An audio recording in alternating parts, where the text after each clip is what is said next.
عثمانی روایات کے مطابق ارطغرل سلطنت عثمانیہ کے بانی عثمان اول کے والد تھے۔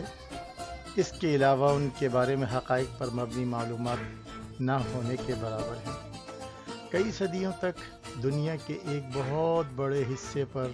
حکمرانی کرنے والے اس خاندان اور سلطنت کا آغاز تاریخ کے دھندلکوں میں گم ہو چکا ہے۔ تاریخ کی کتابوں میں عثمانی روایات کے علاوہ اس دور کی دو ٹھوس نشانیاں، ایک سکہ اور بازنطینی سلطنت کے مورخ کی ایک تحریر اور عثمان کے ایک خواب کا ذکر ملتا ہے، جس کا ہم آگے چل کر ذکر کریں گے۔ جو بات طے ہے وہ یہ کہ عثمان کا تعلق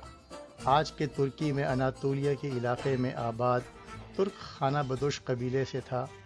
اور اس کی حکومت اناطولیہ کی چھوٹی چھوٹی حکومتوں میں سے ایک تھی، جن کی طاقت میں زیادہ فرق نہ تھا۔ سوال یہ پیدا ہوتا ہے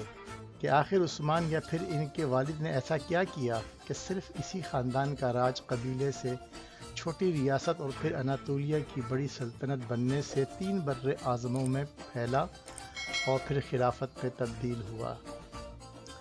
سلطنت عثمانیہ کی بنیاد 14ویں صدی کے اوائل میں رکھی گئی اور یہ 20ویں صدی میں ختم ہوئی۔ اس دوران ایک ہی خاندان سے تعلق رکھنے والے 37 سلطان اس کی مسند پر بیٹھے۔ ایک مورخ کے مطابق کسی خاندان کا مسلسل اتنی دیر حکومت کرنا معجزے سے کم نہیں ہے۔ مورخ کیرولائن فنکل اپنی کتاب عثمان کا خواب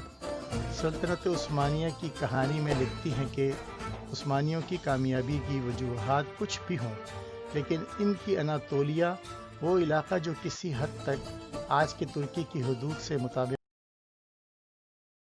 رکھتا ہے، میں اپنے ہمسایوں کے ساتھ 2 صدیوں پر پھیلی ہوئی لڑائی انتہائی سخت تھی۔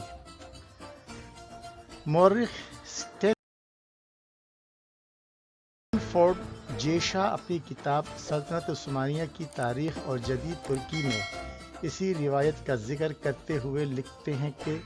سلطنت عثمانیہ کی شروعات تاریخ کے طالب علموں کے لیے ہمیشہ سے ایک اہم سوال رہا ہے،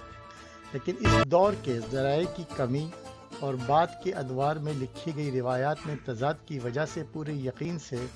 کچھ کہنا مشکل ہے۔ انہوں نے اسی مشہور روایت کو بیان کرتے ہوئے لکھا کہ عثمانیوں کا جد امجد سلمان شاہ تھے، جو قائی قبیلے کے سردار تھے اور 12ویں صدی کے آخر میں شمالی ایران کے ایک علاقے میں آباد رہے۔ روایت کے مطابق منگول حملوں کے پیش نظر دیگر بہت سے ترک قبائل کی طرح یہ قبیلہ بھی غلامی اور تباہی سے بچنے کے لیے نئے علاقوں کی طرف روانہ ہوا، اور جے شاہ کے مطابق خیال ہے کہ سلمان شاہ شام میں داخل ہوتے ہوئے دریائے فرات میں ڈوب گئے اور اس کے بعد ان کے 2 بیٹے واپس چلے گئے،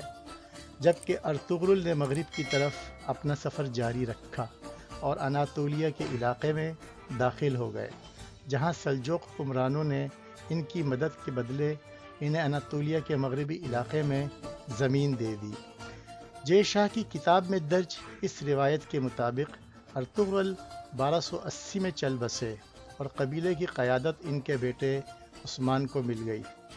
فنکل لکھتی ہیں کہ عثمانی روایات کے مطابق ارطغرل نامی ایک قبائلی سردار شمال مغربی اناطولیہ میں آ کر سلجوق اور بازنطینی سلطنتوں کے بیچ کے علاقے میں آباد ہوا، اور اس روایت کے مطابق سلجوق سلطان نے ارطغرل کو سوگت میں کچھ علاقہ عطا کیا تھا، لیکن ارطغرل کا عثمان سے کیا تعلق تھا؟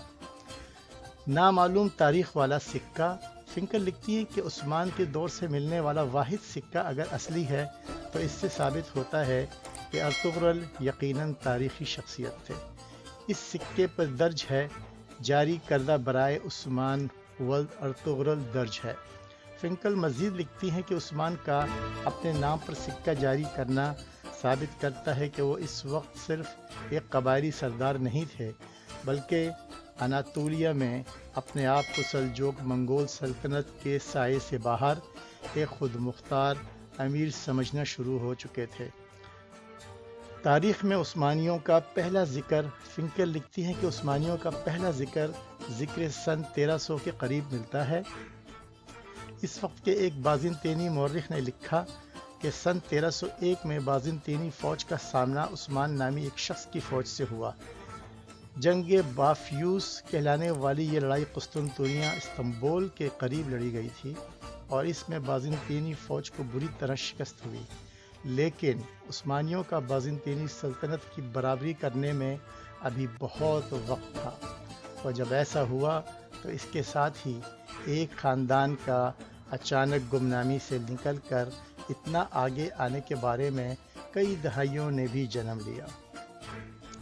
مورخ کہتے ہیں کہ عثمانی اس لحاظ سے خوش قسمت تھے کہ ان کا علاقہ قسطنطنیہ کے قریب تھا، جس سے کبھی بھی کامیابی کی صورت میں بڑا انعام یقینی تھا۔ عثمان کا خواب مورخ لیسلی پی پیرس نے اپنی کتاب the imperial harem women and sovereignty in the Ottoman empire میں لکھا ہے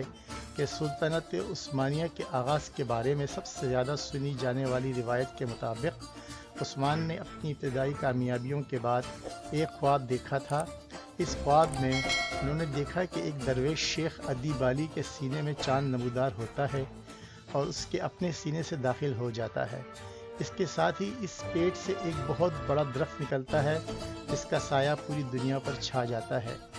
اس درخت کی شاخوں کے نیچے چشمے بہتے ہیں جن سے ارطغرل کا مزار سوگت کے علاقے میں بتایا جاتا ہے کہ یہ ارطغرل کو سلجوق سلطان سے ملا تھا۔ ارطغرل نام کی ایک چھوٹی سی مسجد بھی وہاں ایک مزار کی صورت میں آباد ہے، جس کے بارے میں کہا جاتا ہے کہ وہ ارطغرل کے بیٹے نے ان کے لیے بنائی اور پھر جس میں عثمان کے بیٹے ارحان نے اضافہ کیا۔ کیرولائن فنکر لکھتی ہیں کہ اس مسجد اور مزار پر اتنی بار کام ہوا ہے کہ اس کی پہلی تعمیر سے کوئی نشانی نہیں بچی، اس لیے کسی عمارت کے بارے میں پورے اعتبار سے نہیں کہا جا سکتا کہ وہ عثمان کے دور کی ہے۔